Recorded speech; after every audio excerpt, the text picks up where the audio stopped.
what's your position with war? So right now, you know. What's my position with war? Let me explain what I mean by that. So right now, like with the Middle East, okay, so you got elections, you got Trump, you got Kamala, you got all this stuff that's going on right now. And, you know, some people are saying, hey, man, we got to see, if Trump gets elected, Ukraine, Russia's going to be done, you know, everything going on with Israel and Palestine, Gaza, he's going to stop that overnight, you know. And then from there, let's not get involved in businesses we have nothing to do. What's your position with that? What position should America take with everything that's going on in the Middle East? Well, I'd say it's another of the trenches that is available for us to fall into, which is the temptation to retreat from the world. America is the most important country in the world by an incredibly long way. Not just financially, not just militarily, culturally, in terms of ideology, in terms of the spread of the ideas that come from America. I see no scenario in which America can retreat from the world as it is and for the world to remain as it is. And I know, because people I know on the American right as well as on the American left, always at the risk of falling into the temptation of American withdrawal from the world. And I always have the same thing, which is, has America made mistakes? Of course. Has it got involved in things it couldn't deal with? Afghanistan? Absolutely. But that is not an argument for America stepping back. Because although America should be judicious in where it steps in the world, if it has no involvement in the world, other people will. And if America doesn't want to be the dominant power on the world stage, then it will have to cede the terrain to China or the Communist Party of China or whoever else. I'm interested, by the way, particularly on the right, I'm interested in this fall into the isolationism at the moment, because it's very interesting that those people want America still to be the foremost country in the world, but don't want to be involved in the world. Interesting, that. Don't want to be involved in every war. No. America is not involved in every war. Plenty of stuff. I mean, what's America doing in Myanmar? We're involved in the main ones. Whether it's funding, money, it's depends resources. what you see as the main ones. I mean, what are the two main ones right now that the two ones that have the most attention is different. What's costing more than those two? Well, the Syrian civil war that's lasted the last decade has cost far more lives. I'm talking. Hang on. I'm talking like 2 years. The Syrian civil war has gone on for more than a decade now. Right. More people have been killed in that than have been killed in every single war involving Israel and all of the Arab armies in the last 80 years. So it does seem actually that people's attention is sometimes very clearly on certain issues. So why do you think that is? A range of things. In the case of, I covered the Ukraine war. I was embedded with the Ukrainian armed forces when they were retaking Kherson and Mykolaiv from the Russians. And so I've seen quite a lot of that war up close. That one is a very straightforward one. I don't believe that Ukraine is part of Europe, but it's awfully close. And if you go to the Baltic states, as I did again, 18 months ago, I suppose, a year ago, if you go to the Baltic states, Latvia, Lithuania, and so on, they are really worried about Russia. Really worried. They have, enlistment and so on.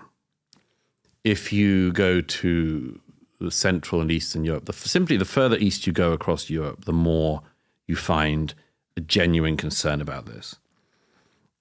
If Vladimir Putin had succeeded in making it all the way to Kiev in 2022, Europe would be shaking in its boots even more than it currently is. It would have, and it would have been an unbelievable destabilizing effect on the world. It's not the case, as some people pretend, that Vladimir Putin is only interested in Ukraine. I know that because I've been to the country, not the state, the country of Georgia when he tried to invade that. 2008.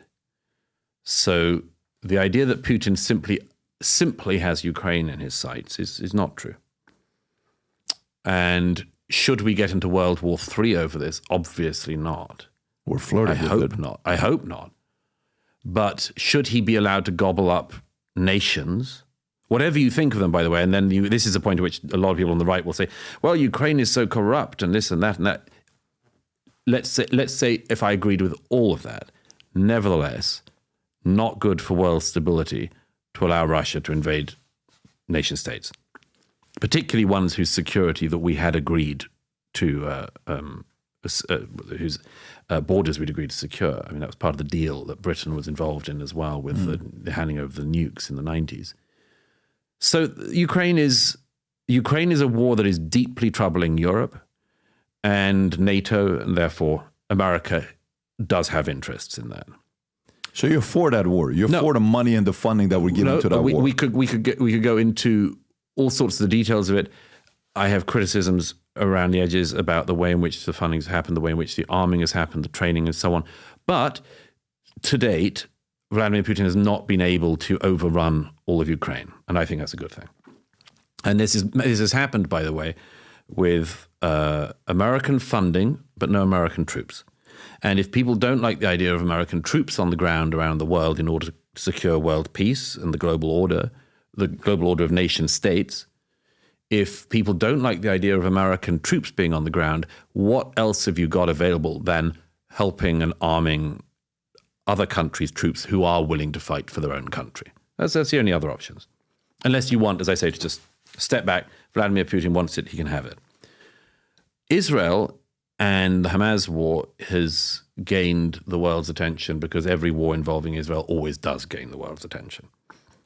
And maybe it's because of what we were discussing before about disproportionate attention towards the tiny percentage of the world's population that's Jewish.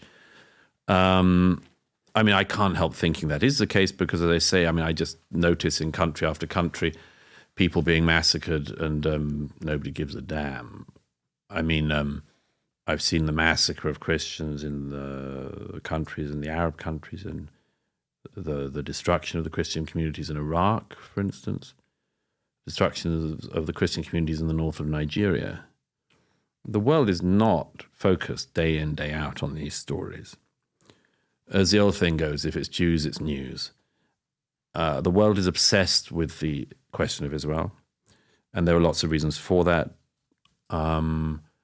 And this past year, I mean, I've spent a lot of the time in Israel and Gaza.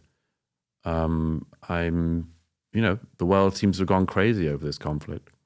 Utterly crazy. Listen, we get a lot of messages that, hey, how do you guys get your stories? Everything you've been doing. Eventually, I decided to invest a lot of money into it, hired 15 machine learning guys to make a new site available to you guys. We wanted to build it for us, but we're making it public to everybody. It's a freemium. Then there's two different paid aspects to it called vtnews.ai. I'm going to play a commercial for you. This is the first time you're seeing a commercial to understand what this is all about. This is an aggregated site where you need to only visit one news site that feeds everything in from others. No bias. We're not writing the articles. Other people are writing it, and you get to read the article and say, this is a left source, this is a right source, this is center. Rob, play this clip. Go for it. There are currently 8.2 billion people on Earth. 6.9 billion use their smartphones to read an astonishing 2 million news articles every day. Before you read another news article, it's important to understand how news outlets make money. Change, conflict, controversy. In other words, the angrier you get, the more money they make. So how do you get your peace of mind back when every outlet has their own motive? The media leaving out the full context of what Trump was saying, instead pumping out these types of headlines. Left-leaning, right-leaning. Who can you trust? Introducing vtnews.ai, an innovative news source that uses AI and machine learning to deliver a more human understanding of what's going on. There's more than one side to every story. Who's covering it? What are their agendas? Why is one side reporting a story when the other side is ignoring it? VT News shows them all. Access to 130,000 news sources. Most advanced AI in news. Ability to chat with VT AI. Bias meter showing the number of left, right and center sources. Lopsided stories are clearly identified. News timelines covering the lifespan of the story and predictions. Bring the pursuit of truth to your fingertips. Visit vtnews.ai, your only destination for news. Sick. We are so That was excited sick. about this. We are so excited about this that finally this product is here that we can release to you. We shared this at the Vol conference. The reception was absolutely insane. For those of you guys that run podcasts or you're busy like me, you're somebody that's an executive businessman, you're running around, you got a lot of things going on. You don't have time for a lot of things. You just kind of want to see the motives and the bias on the stories. Go become a member. There's 3 tiers. The freemium, you got the second tier and a third tier that gives you unlimited amount of questions and customization for your own news, including local.